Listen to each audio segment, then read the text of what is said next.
안녕하세요, 여러분. 멜루가입니다. 오늘은 제가 책을 출간하게 된 이야기를 말씀드리려고 하는데요.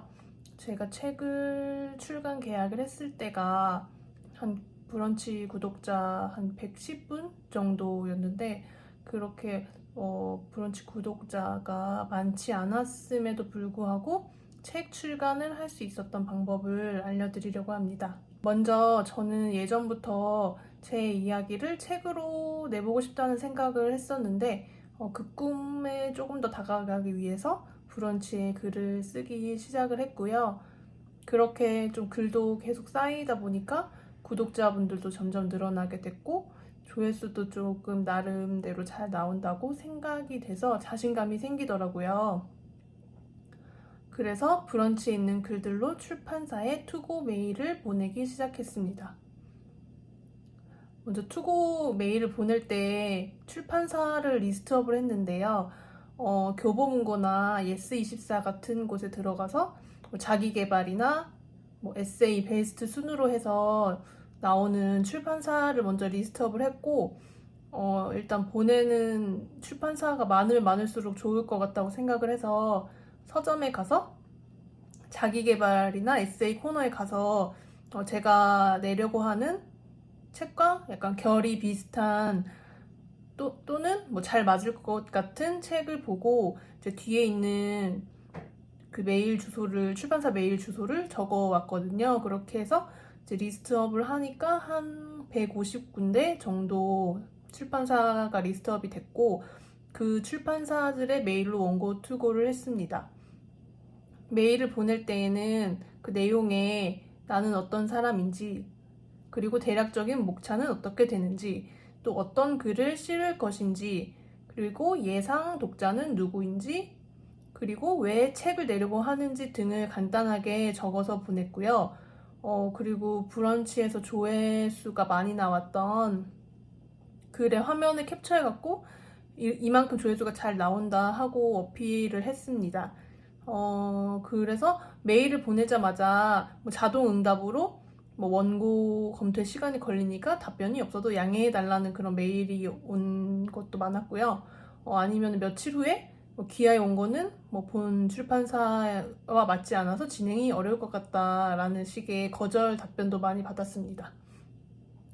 그리고 또 어떤 출판사에서는 우리랑은 맞지 않지만 다른 출판사를 소개시켜 주겠다라는 것도 있었고, 또 제가 조회수 많이 나온 거를 보냈더니 조회수가 많이 나왔던 거는 연예인 이야기라서 사람들이 관심을 갖고 그 게시물만 이슈가 되었던 것 같으니 진행이 어렵다, 그런 내용의 답변도 받기도 했고요.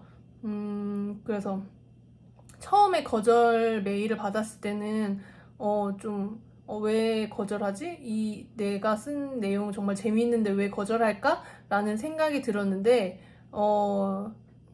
어떻게 보면 거절 받는 게 당연하다고 생각해요. 왜냐면 처음 도전하는 거기 때문에. 그리고 저는 유명한 인플루언서도 아니고 유명한 작가도 아니었기 때문에 거절 당하는 거를 당연하게 생각을 해야 된다고 생각해요.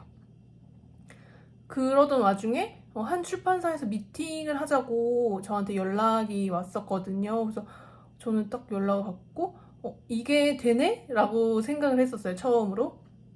그래서 너무 답변이 안 오니까 만약에 출판사에서 연락이 안 오면 그냥 전자책이라도 내자라고 생각을 했는데, 딱 미팅 연락이 와서 미팅을 하게 되었습니다.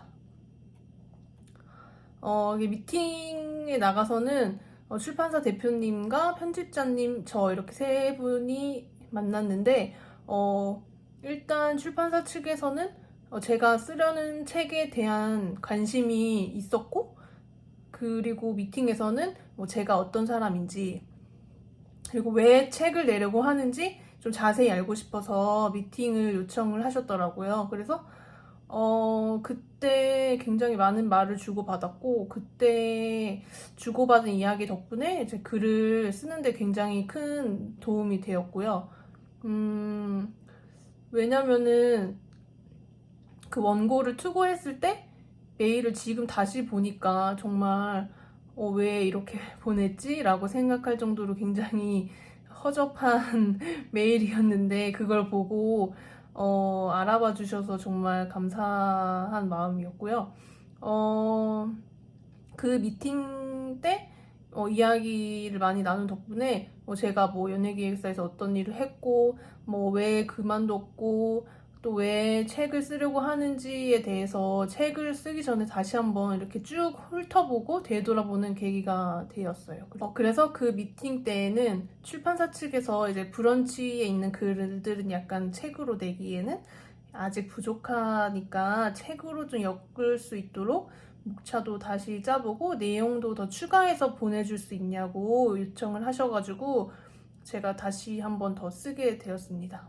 그때 미팅 때 말씀 주신 것처럼 한 권의 책이 될 수 있도록 좀 일목요연하게 목차도 다시 써보고 그 다음에 브런치에 없는 글도 다시 써가지고 추가해서 다시 원고를 보내드렸고 이제 그 글을 보고 검토를 한 후에 저희 출간 계약을 하자고 연락을 주셨어요. 그래서 출간 계약을 위해서 다시 한번 출판사에 방문을 했습니다. 그래서 저는 정말 출간 계약하자고 했을 때 정말 깜짝 놀랐고 너무 기뻤고요. 그냥 처음에 일단 한번 메일이나 보내보지 뭐 라는 생각으로 보냈는데 이렇게 출간 계약을 하게 돼서 너무 신기했어요. 그래서 맨땅에 헤딩을 하는 느낌이었는데 그 헤딩이 꼴로 들어간 느낌? 네. 그래서 계약하고 나서 그 서류를 들고 집으로 가는데 이렇게 실실 웃음이 나더라고요. 그래서 너무 신기했고 일단 계약을 했다는 것 자체가 하나의 성공 경험을 한 것 같아요.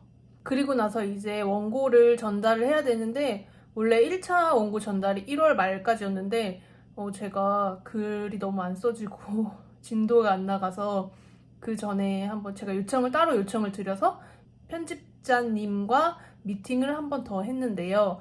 그래서 그때 제가 글이 너무 안 써지고 분량도 걱정이 된다 했더니 편집자님이 너무 분량 걱정하지 말고 지금까지 쓴 것처럼만 쓰면 된다고 용기를 주셔가지고 잘 마무리할 수 있었습니다.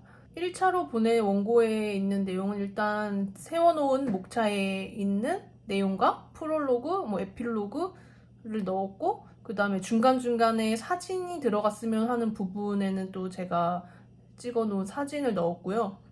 회사에 다니면서 글을 쓰느라고 이제 퇴근하고 오면은 너무 피곤하고 주말에도 컴퓨터 앞에 앉아서 글 써야 되고 또 졸리면 잠을 참아가면서 정말 울면서 책을 썼는데 그래서 어떤 때에는 내가 왜 책을 쓴다고 했을까라고 생각을 하기도 했는데 그래도 힘든 거를 참고 견뎌내니까 그래도 이렇게 글을 완성할 수 있게 되었어요.